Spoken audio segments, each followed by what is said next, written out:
Hello children, good morning. Today we are going to take science class. So open your textbooks children, page number 237. What is the page number? 237. We are going to start lesson 4, nervous system. Lesson 4, nervous system. So let us discuss. First we will see warm up children.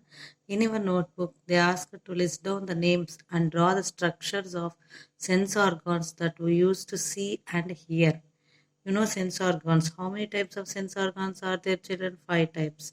Eyes, ears, nose, tongue, skin.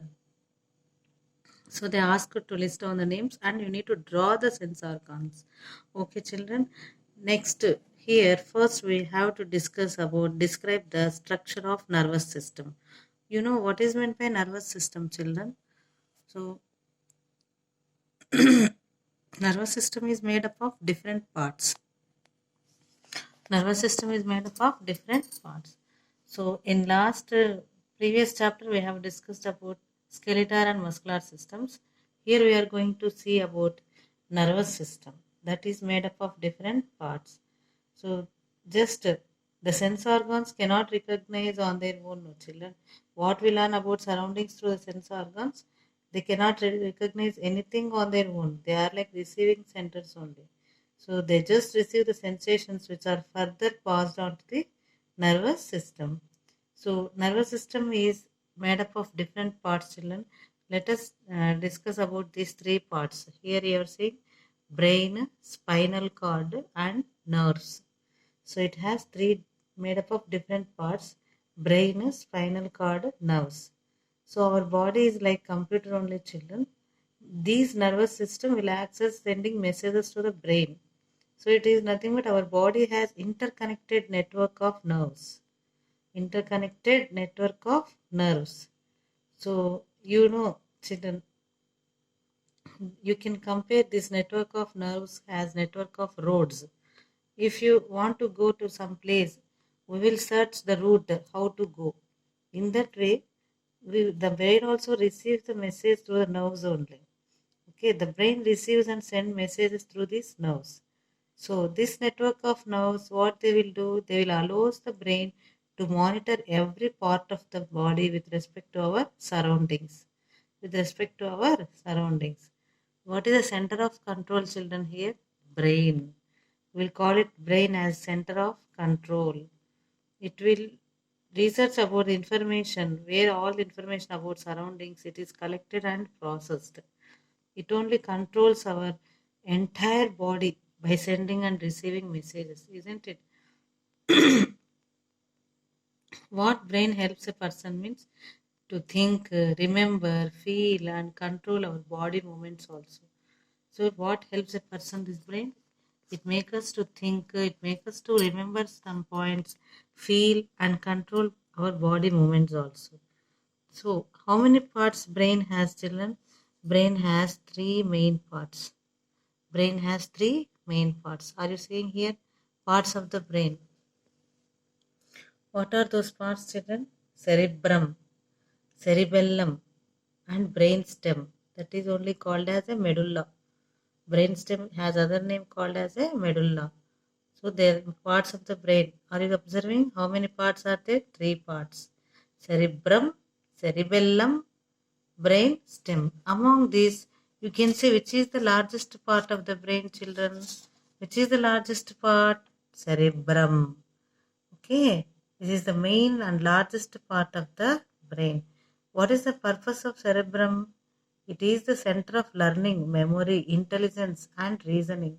So, what shape it is? Dome shaped. Dome shaped. Okay. So, it receives messages from the sense organs and sends back messages about what is to be done, and sends back messages about what to be done now. So that's why it is a center of learning and memory also, intelligence and reasoning. We are able to use the cerebrum in case of storage of a memory. So that means in order to remember some points, we will use cerebrum. And while learning also our cerebrum will work out. And while answering the questions, we will show intelligence, and by reasoning also we will answer the questions. So this is the functioning of cerebrum. This is the functioning of cerebrum. Among these three parts, which is the largest part means cerebrum is the largest part. So how can you remember means by using which part means cerebrum. How can you use center of learning? Which part will use means cerebrum. Okay, children. Next, coming to the cerebellum. Cerebellum. This part of the brain, it is which shape here you are observing egg shape. Okay, it has egg shaped structure. It has egg shaped structure. What is this? What is the responsibility of cerebellum? It is responsible for control and coordination of voluntary muscles like movement of limbs. When we are moving, our cerebellum will work. It helps to balance the body also while walking, running, cycling, and even helps to keep you in a upright position. It helps to keep you in an upright position, children. So this is the functioning of cerebellum. For cerebellum, which part of the brain has egg-shaped structure? Then what is the answer? Cerebellum. Which part of the brain has dome-shaped structure? Cerebrum. In this way, they will put the questions, children. That's why you need to remember each and every point. Okay. After completing the lesson, also you should read the textbook and remember the diagram also. You need to practice these parts of the brain diagram, children. Okay. Next, medulla. Are you observing medulla? This is called brain stem also. Medulla is also known as brain stem because of its shape, stem-like shape is that's why it is called brain stem. Okay. It is stem-like structure and lies at where it is lying base of the brain. It connects the brain to the spinal cord. It connects brain to the spinal cord. Its function is to control movement of involuntary muscles used in breathing, blinking of eyes, heartbeat, digestion, etc. So these are involuntary muscles. Involuntary muscles. Movement of involuntary muscles are controlled by which part of the brain? Medulla. What are the involuntary muscles? Where we use in breathing, in blinking of eyes, in heartbeat, digestion, etc. Okay, children. This is about the functioning of cerebrum, cerebellum, and brain stem. You will see here, brain and nervous system. So brain is like a computer; it controls the body functions, and nervous system is like a network. It relays messages to the parts of the body. It will release messages to the parts of the body. Cerebrum.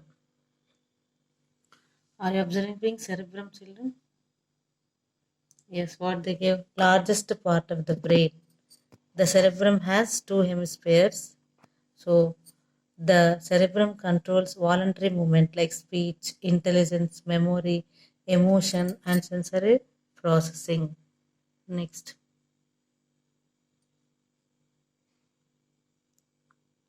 Brainstem. So where it is at the base of the brain. Brainstem, what it connects to the spinal cord and it is made up of the midbrain. Okay.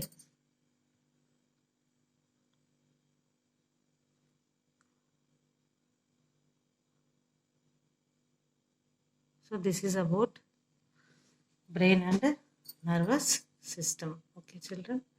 Up to here, hope you have understood. Next, we will start spinal cord and types of nerves in next class. Thank you.